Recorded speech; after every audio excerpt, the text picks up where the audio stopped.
Does your child get fussy when you take their electronics away? Are you worried that this is a sign of electronics addiction? Today's games, social media, and even chat apps are designed to be addictive. These companies want to squeeze every minute of attention they can get out of your child. How much is too much? Hi, I'm Liz Weaver of Learning Success, and I put this video series together to help parents help their children get the most out of electronics without all of the pitfalls. This video covers screen addiction in children and what you can do to make sure those electronics don't damage your child's brain. This is especially important for struggling learners. They have it worse. If this video helps you, please make sure to subscribe and share it so it gets out to more parents just like you. Let's watch.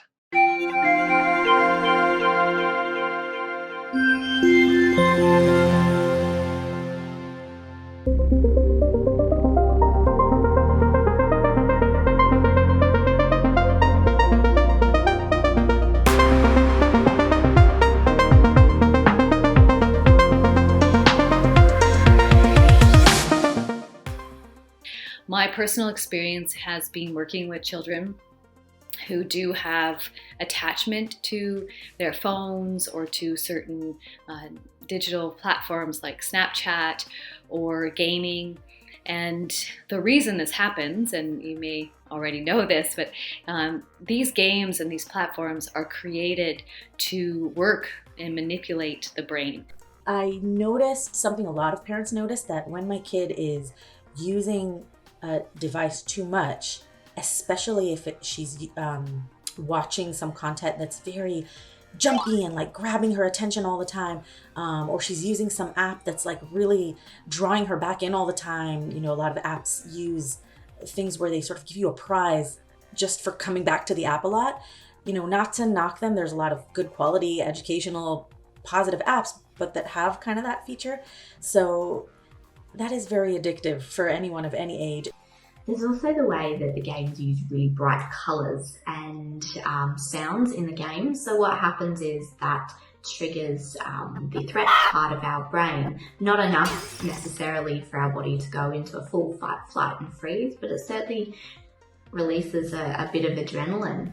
And what happens is when we kind of achieve or get past the stage, or we kind of win the stage, it instills a real sense of achievement and feeling of success, especially getting past the danger.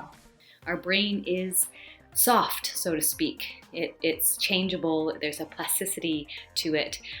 So the people who create these digital places for us to be know the brain really well and know how to get to the bottom of the brain, this area, the limbic brain, that is more that fight and flight, that survival part of our brain. And so it can be very addictive or become very habitual, because there's a lot of chemicals and neurons and things that make us feel good when the bottom of the brain is activated. When I notice her getting super cranky or angry when I take it away, that's kind of a sign, and I tell her that, like, oh, if you're acting like this, maybe this is a little too much. It's not good for your head, for your eyes, for your mind. We need a break. And she seems really angry at first. It's always tempting to give in. But when I stay the course and I just say, yeah, I know it makes you angry, but you know, we have to stop now. We're taking a break. After a few minutes, it subsides and she's interested in something else. So, you know, yeah, I've been there where I think it's fine, and then she's getting super cranky and I have to revisit how much I'm letting her use. And again, like I said, most importantly, what kind of things I'm letting her use. There's also some really interesting research that shows that when we play video games, dopamine levels in our brain almost double, and dopamine is associated with feeling good. So video games can be very addictive from the kind of emotional high as well as the chemical high in our brain. There's this survival feeling, there's adrenaline, there's things like that come up. And I don't want to get too scientific, but I just wanted to say that, you know, it's not a surprise that this technology is posing some challenges and some issues, because it's made to be manipulative and to persuade humans into being on the screen as long as possible. The longer we're on a screen, the more opportunity for money to be made. There's also a lot of ego associated with games, so beating others or winning in a competition, collecting items, in particular money or hard to get items. Then there's the leveling up and the achievement from skilling up. Gaming can impact your child's academics in a very negative way. I have seen children in the school system who have managed to sneak their cell phone in during the school day and will be playing their game on their cell phone. And if they get caught, I've seen them have tantrum-like behavior. And this is middle school. This is not elementary. I've seen them have all-out temper tantrums in the classroom, disrupting their class, their fellow students and teachers and principals, when a couple of them have had to been removed from classes. Just like adults have addictions, addictions like alcohol, drugs, whatever it is that the adults get addicted to, smoking, Starbucks every day. We have created an addiction for our children in devices. They crave it. They need it. They feel like they have to have it. A lot of kids who game on their devices, I mean, they're on there for hours among hours, and they need that interaction with all the other players that they're playing with. They need it for social media. They look for acceptance, all these things. So what we have done is we've put this powerful tool in our children's hands, and we've created an addiction to them for them, which is a very, very dangerous thing. It's an escape. It's a way to make friends where maybe at school they don't have many friends, or in their neighborhood they don't have many friends. But once they get online and they're talking to all of these people anywhere in the world, then all of a sudden they feel like they're a part of something, or they're one. They're one with friends, or they can feel a little bit popular, or it's like a world where they feel accepted. Now, as a parent of teens, I absolutely know that you would relate, that we want to have these great, amazing relationships with our kids, and we know that time is running out. So understanding that social media is hindering our feelings of positivity, our engagement, our relationships, it helps us to better realize that we absolutely need to get a handle on this. We would not put our kids behind the wheel of a car and say, oh, hope it goes out well, okay, and not give them any training. And yet we hand them a smartphone that has access to the entire world with no training and just hope that it's gonna be okay. Too often it's not. Is my child addicted to screens? Odds are we're all addicted to them, right? We find them fascinating. You have parents that can't leave their phones down. You have people that can't put them down while driving. So yes, addictive behaviors are possible with anything we do. So instead of asking if your child is addicted, you need to be asking yourself, does my child have a bad habit that can turn into addiction? This is what I find as a cybersecurity expert oftentimes is the case that parents have. They misdiagnose their children thinking they have an addiction, and it's really just a bad habit. What's the difference between the two and what do they look like? Well, a bad habit looks like I'm always having tabs open and I'm getting distracted on tasks, versus I can't leave my phone in the other room without having a panic attack, an anxiety attack, and freaking out because I can't find my phone. Do you see the difference? Did you know that too much screen time can actually hurt your child's learning ability? That's because devices are designed to create regular dopamine responses in your child's brain. These same dopamine responses are at the very foundation of learning. Too much screen time can cause their brain to not respond as well to academic learning. If your child is struggling with learning in school, then start the Learning Success System. The system will help you restore your child's love of learning so they can do well in school. It's so successful, we've seen students who were far behind actually surpass their peers. Get started today by clicking the link above. It's a free trial, so there's nothing to lose except your child's learning struggle. Parents, take a deep breath. Do you feel terrible thinking that your child could be addicted to something? Does it feel like a huge problem in your house? Every child needs to learn to strike a balance in the things that they pay attention to. With preschoolers, we know that the executive function is the integrated set of skills, such as attention, working memory, and mental flexibility, so critical to the success in school, relationship with friends, and eventually the working world, which is emerging in these early years. For preschoolers, the American Academy of Pediatrics recommends a limit of 1 hour a day of screen time and little to none before the age of 2, and there's good reason for this. I recently spent time with a 5-year-old, and according to an iPad app, he knew his alphabet. I randomly quizzed him and he couldn't identify many letters. He couldn't tell me their sound. He also couldn't tell me what words they started with. A week later, we replaced iPad with paper and a bunch of repetition, and he was learning his alphabet. Of course, he produced tears and tantrums, but he learned.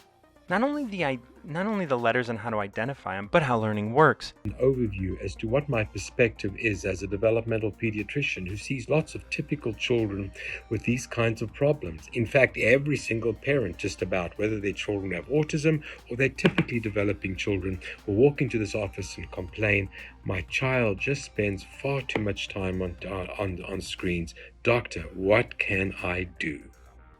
Again, learning is the only problem we have.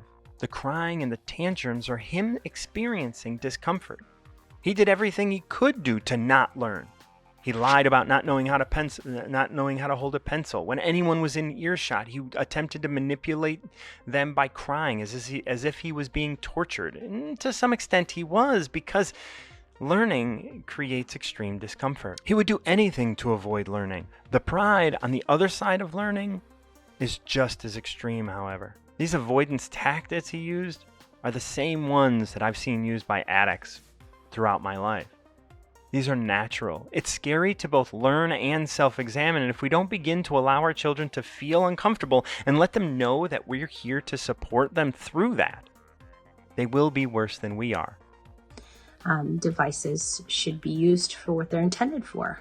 They're a powerful tool, but they should just be a tool. So the unfortunate things is just that they're not being used for those things necessarily. And as a family, we're very well aware of that. And sometimes we fall into a slippery slope and we use the device for the wrong usage. But as a mom and as a family, I urge you to kind of analyze how you're using it and maybe enforce some rules. Digital learning seems like such a great solution to us as adults, while we may actually be hindering the neural growth within the brains of our next generation. And then when kids are really little, they're just forming their perception of what is reality.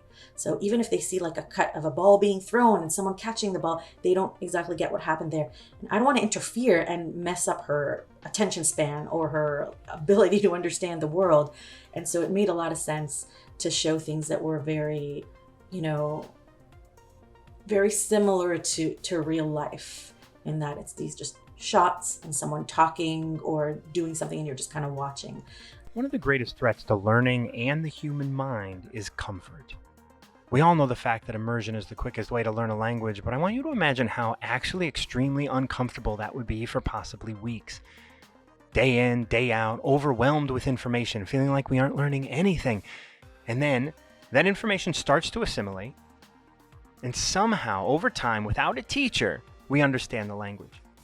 You see, the brain wants to conserve energy, and when it must learn, especially a lot, it's uncomfortable. I found that those creative tools that let you draw or write stories or tell stories or animate or make music, they usually also don't make her angry when we stop.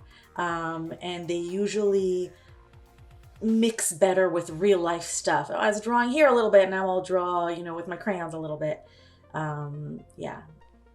The only problem that we're born with is to learn.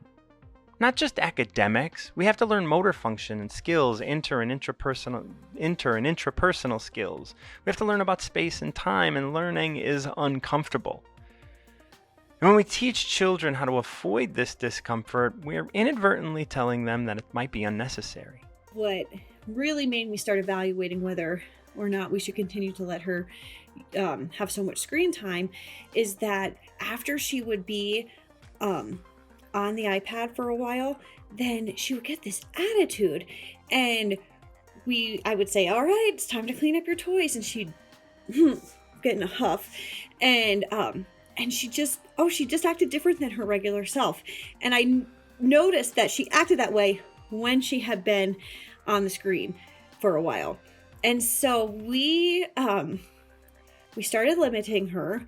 And then what happened is another one of my daughters ended up trying to get onto the iPad, and we put a password on it so that my oldest daughter couldn't just use it anytime she wanted to.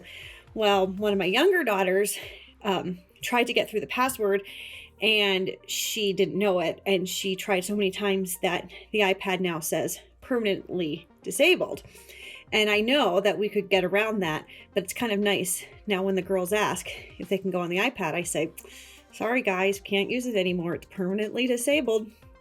And so things are so much better when she's not using that all the time. She's very creative. She plays with her sister. They have a great time together, and she just does so much better when she's not on it. And I'll tell you the truth, when I am on my phone too much, I kind of get the same attitude she does, and I've noticed that. I kind of get really defensive and like, and it's always when I've been on my phone too much. So I think this is kind of a common thing, and not just for kids, but for adults too. We also need to recognize too the behaviors that our child has when we take the technology away. A great way to do this, and one of my favorite resources, is this book called Reset Your Child's Brain. It's a whole screen time actual therapy to reduce and go on a fast from screen time to see how your child reacts, to prove if they have what she calls electronic screen syndrome versus an actual addiction. And it's based from a doctor on lots of psychotherapy analysis. So I actually encourage a lot of parents to take this as a first step and get themselves right with screen time. So here's what we found out after the week. 94% of our participants said that they felt more positive about life. Now contrast that with the rise in depression, anxiety, suicide among our teenagers. There is a direct correlation. 92% felt more engaged in their life. Contrast that with kids who are binge watching shows or YouTube and just allowing their phones to be a numbing device instead of going out and truly living. And 92% felt that their face-to-face relationships improved, with the key relationships being within the walls of their home.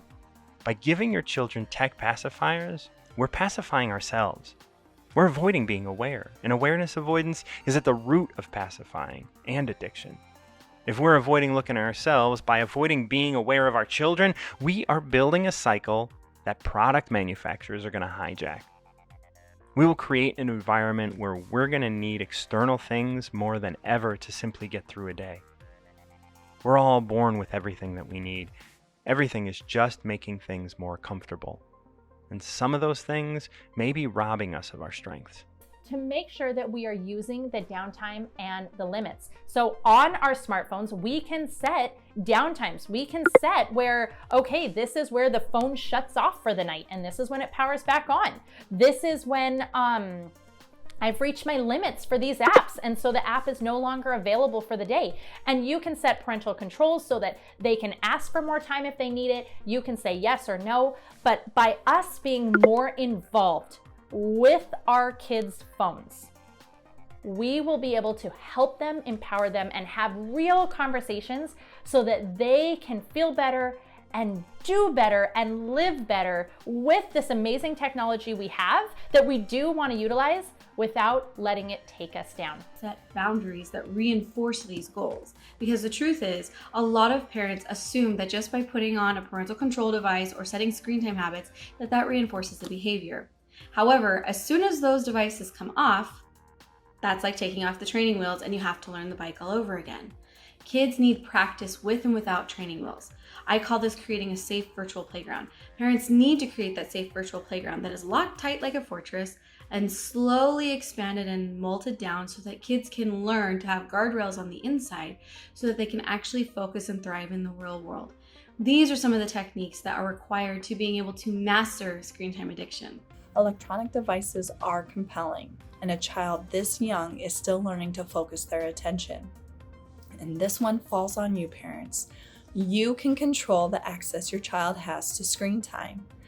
Yes, it's difficult, and yes, we're all tired, but it really matters.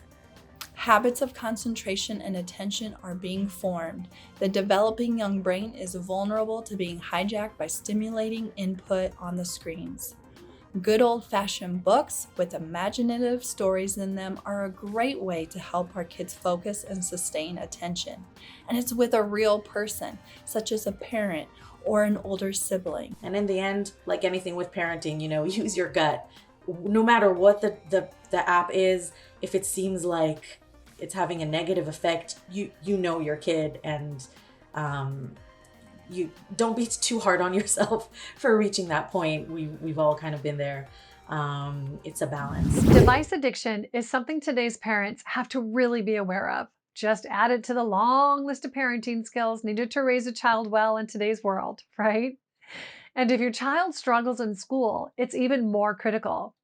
That's why Learning Success is offering a free trial to take one of the most important things off your parenting plate: worrying about your child's education. The Learning Success System is an easy-to-use system for helping your child develop their learning skills so they can do well in school, and you'll get to finally see great grades. They might even pass up their peers. Get your free trial now by clicking the link in the description, and I'll see you in the private members area where parents just like you are getting their children on track to becoming great students. I'll see you inside.